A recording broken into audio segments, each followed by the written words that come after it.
Good morning friends. आज मैं अपने संविधान की सीरीज का जो दूसरा वीडियो लेकर आया हूं आपके लिए। पहले वीडियो में हमने प्रस्तावना पे चर्चा की थी। आज हम देखेंगे कि संविधान की हमारे भारतीय संविधान की विशेषताएं क्या हैं।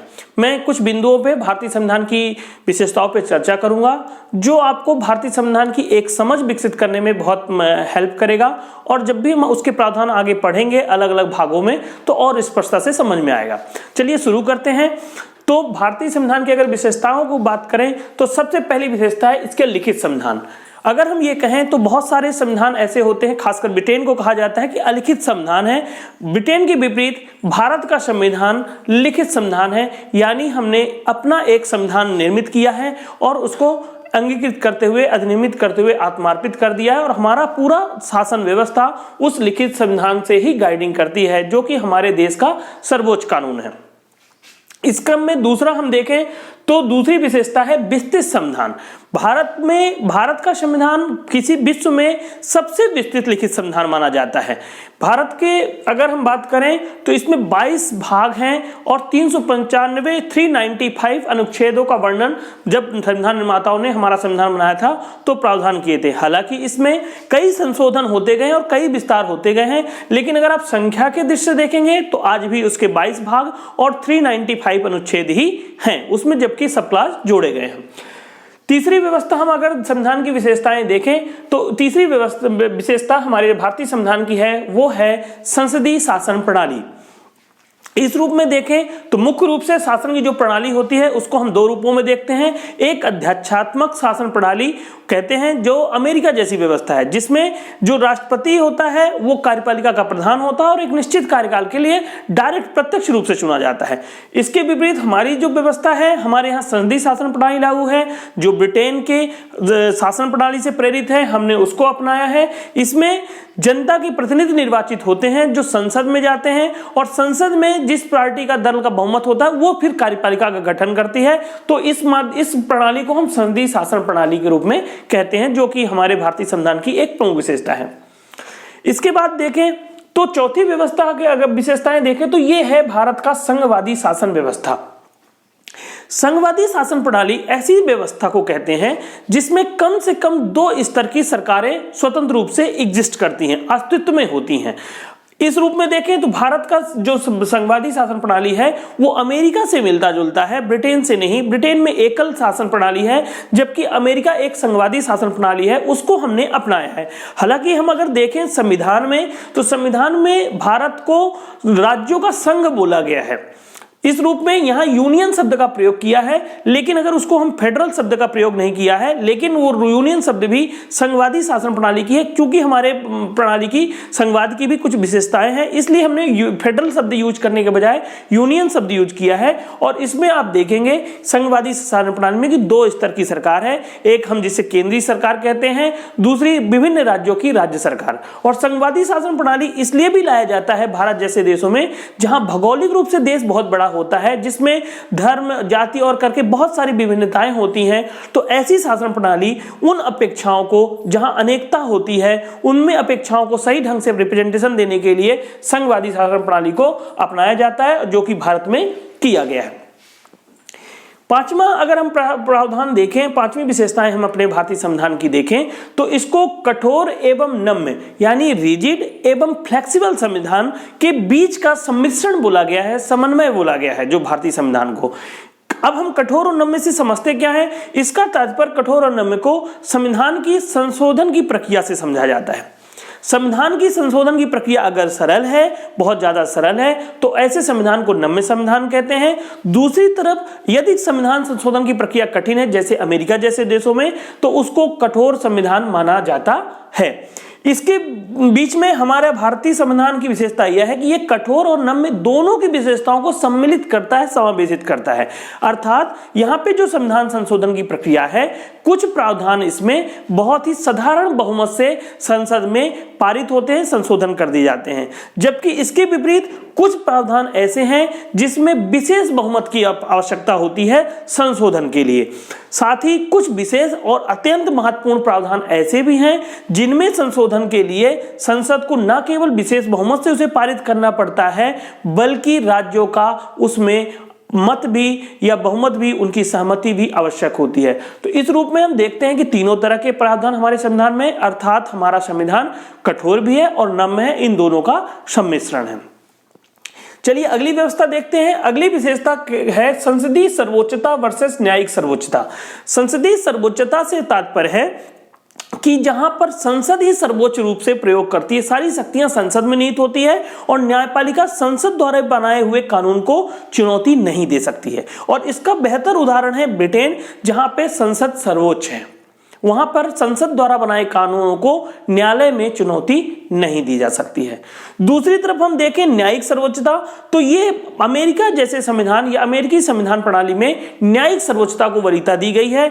न्यायालय वहां पर सारे संविधानों की वैलिडिटी को करता है और उस पे वो कोई भी संसद के कानून को इनवैलिड करने का अधिकार है न्यायिक पुनरावलोकन के तहत। वहां पर अगर हम देखें तो न्यायिक सर्वोच्चता का सिद्धांत अमेरिका में लागू होता है। भारत में इन दोनों के बीच की स्थिति को बनाया गया है, दोनों में समन्वय स्थापित किया गया है। अगर हम देखें तो यहां न्यायिक पुनरावलोकन की शक्तियां यहां पर भी सुप्रीम कोर्ट में, सर्वोच्च न्यायालय में निहित है, इसके बावजूद भी उसकी सीमाएं निहित है। कहने का तात्पर्य यह है कि भारत में कार्यपालिका, विधायिका और न्यायपालिका तीनों के अपने कार्यक्षेत्र के भीतर रहते हुए कार्य करते हैं। संसद को जहां असीमित अधिकार है कोई भी संशोधन करने का, वहीं न्यायालय को भी अधिकार है कि संसद के बनाए हुए कानूनों का परीक्षण करे और अगर वो मूलभूत ढांचे से विपरीत है, असंगत है, तो उसको अल्ट्रा वैलिड या अवैध घोषित कर सकती है। अब हम अगला प्रावधान देखते हैं, एकल स्वतंत्र न्यायपालिका, जो हमारे भारतीय संविधान की एक महत्वपूर्ण विशेषता है। भारत में जैसा आपने देखा कि भारत में एक संघवादी शासन प्रणाली को अपनाया गया है।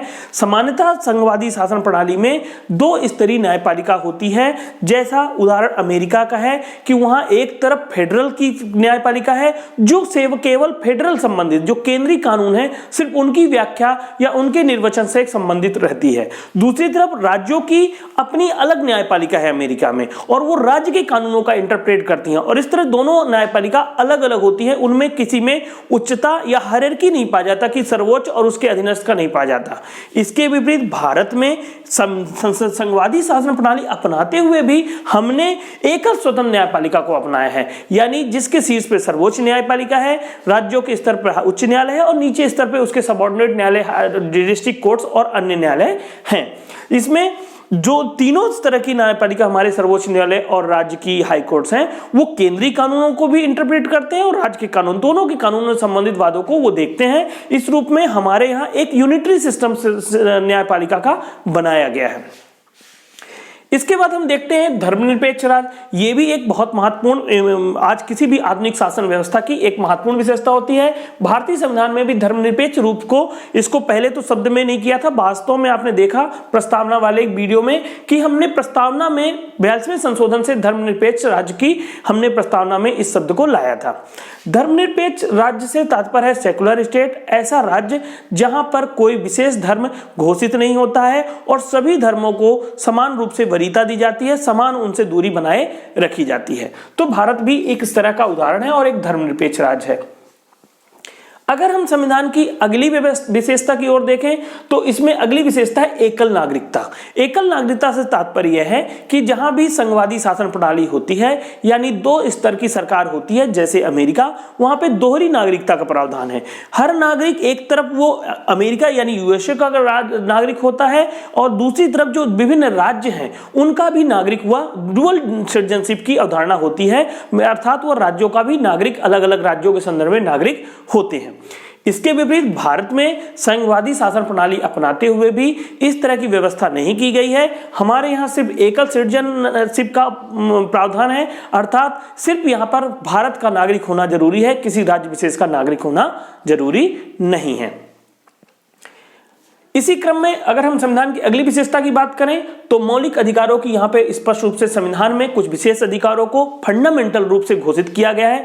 बहुत सारे अधिकार हैं जो संविधान के अलग अलग भागों में स्पष्ट रूप से किए गए हैं, लेकिन उन अधिकारों में कुछ विशिष्ट अधिकार मौलिक अधिकारों रूप में परिभाषित किए गए हैं जो उनकी विशेषता या उनके इंपॉर्टेंस बताता है। भाग 3 में मौलिक अधिकारों का प्रावधान है। अगर हम देखें तो मूल रूप से जब संविधान बना था तो 7 मौलिक अधिकारों के, नागरिक के मौलिक अधिकारों का वर्णन था। लेकिन वर्तमान में 6 मौलिक अधिकार हैं। संपत्ति का अधिकार शासन ने उसे हटाकर न्यायपालिका संसद ने उसे संशोधन करके उसे मौलिक अधिकार वाले पार्ट से जाकर उसको विधिक अधिकार 1 बना दिया था।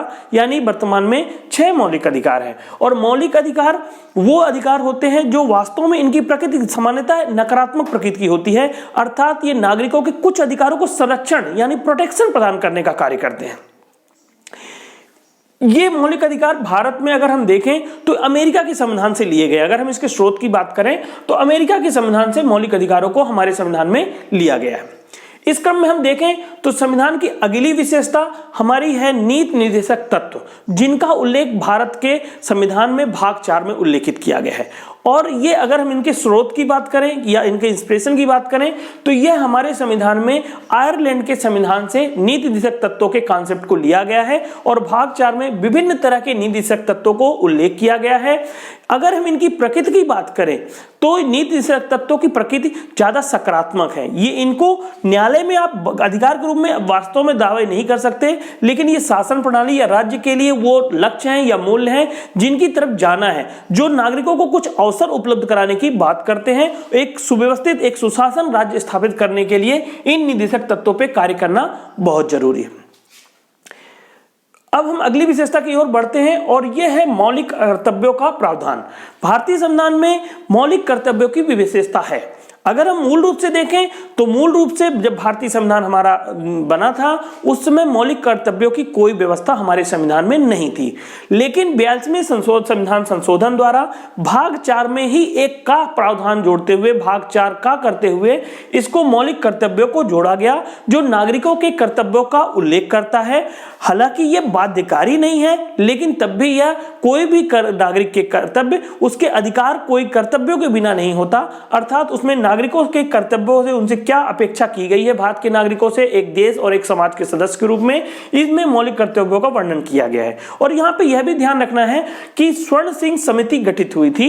स्वर्ण सिंह समिति की सिफारिशों में मौलिक कर्तव्यों का प्रावधान हमारे संविधान में किया गया है और मूल रूप से इसमें 10 मौलिक कर्तव्य जोड़े गए थे। बाद में अगर देखे जाए तो एक शिक्षा के अधिकार के रूप में जब आया तो बाद में एक अधिकार और इसमें मौलिक कर्तव्य जुड़ा और मौलिक कर्तव्य अब वर्तमान में 11 मौलिक कर्तव्यों का वर्णन हमारे इसमें भाग में है।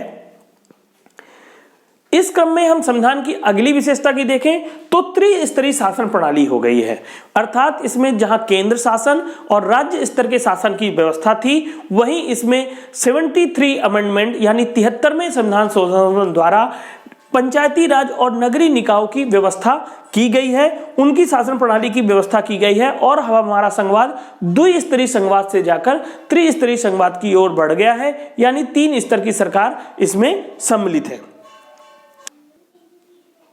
अब अगर हम संविधान की अगली विशेषता की तरफ देखें तो यह है हमारी आपातकालीन प्रावधानों की व्यवस्था। आपातकालीन हमारा भारतीय संविधान जहां एक तरफ संघवादी शासन प्रणाली है, वहीं तरह यहाँ पे विशेष परिस्थितियां, यहाँ पर देखा जाए तो भारतीय परिस्थितियों के अनुरूप इसको ढाला गया है। इसमें विभिन्न स्रोत हैं, विभिन्न चीजों का अध्ययन करते हुए इस प्रावधानों को लाया गया है, लेकिन भारतीय परिस्थितियों का विशेष रूप से ध्यान रखा गया है और इसी का एक उदाहरण है भारतीय संविधान में आपातकालीन प्रावधानों की व्यवस्था। और इस रूप में देखें तो भारतीय संविधान में 3 तरह के आपातकाल, जो हम बाद में आगे के भाग में पढ़ेंगे, तो आर्टिकल 352, 362, 356 और 360 3 तरह के आपातकालीन प्रावधानों की व्यवस्था की गई है, जो विशेष परिस्थितियों में आपातिक स्थिति के लिए इस प्रावधान को लागू किया जाता है राष्ट्रपति के द्वारा। और उसकी विशेष फीचर है अलग अलग तीनों प्रावधानों के तीनों आपातकालीन प्रावधान है, उनकी अलग विशेषता है, उनके अलग इंपैक्ट हैं और उनका प्रभाव मौलिक अधिकारों से लेकर राज्य की शासन व्यवस्था, राज्य की संसद सभी पे पड़ता है। तो दोस्तों ये चीजें हुई जो संविधान की विशेषता की जिसका हम उल्लेख कर सकते हैं, जो मुख्य आधारभूत तत्व हैं हमारे संविधान की, जिनके माध्यम से हम संविधान को समझ सकते हैं, हम उसके स्वरूप को विश्लेषण कर सकते हैं। अब जब हम आगे वीडियो में देखेंगे तो इन्हीं चीजों का अलग अलग पार्टों में हम इनको और अध्ययन करेंगे और इनको विस्तृत रूप से इनके प्रावधानों को समझेंगे। तो इस रूप में संविधान की विशेषताओं का यह वीडियो मेरा आज समाप्त होता है और आप इसको पेशेंसली कई बार देखें, एक बार नहीं समझ में आता 2 बार करें, और इसको आप देखेंगे कि बेहतर आपकी समझ संविधान में होती जाएगी। और आपको जो भी कुछ डाउट लगे या कुछ करे, आप कमेंट सेक्शन में डालना मत भूलें। और इसको सबसे महत्वपूर्ण बात, आप लाइक करना, शेयर करना और हमारे चैनल को सब्सक्राइब करना मत भूलें। निश्चित रूप से जल्दी हम आपको एक संविधान के अगले भाग के रूप में एक नए वीडियो के साथ मिलते हैं। तब तक गुड बाय, थैंक यू।